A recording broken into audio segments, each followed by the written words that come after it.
Donald Trump campaigned on boosting U.S. fossil fuels. We will quickly become energy independent, and we will frack, frack, frack, and drill, baby, drill. We're going to drill, baby, drill, and frack, frack, frack.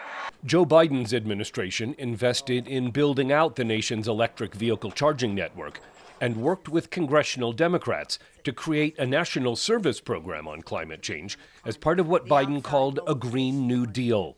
Trump says that's a Green New Scam that he will end, along with electric vehicle subsidies and tougher gasoline engine emission standards.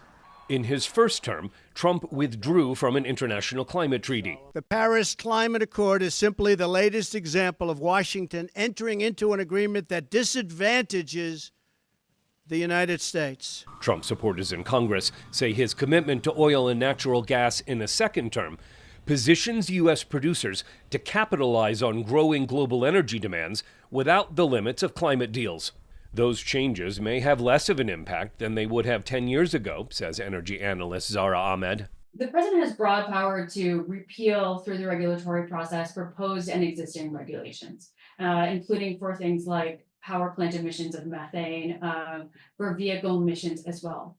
However, at the same time, consumers can choose to purchase a low emissions vehicle. States can choose to enact their own regulations about emissions, as we see California do. So again, I think while the federal government is an incredibly powerful tool, that doesn't mean that we're at the end of climate action in the U.S. The new administration has many reasons to remain engaged on renewable energy. Most of those battery factories are built out in states with Republican governors, and they don't want those factories unplugged from their economies, and they don't want those workers laid off.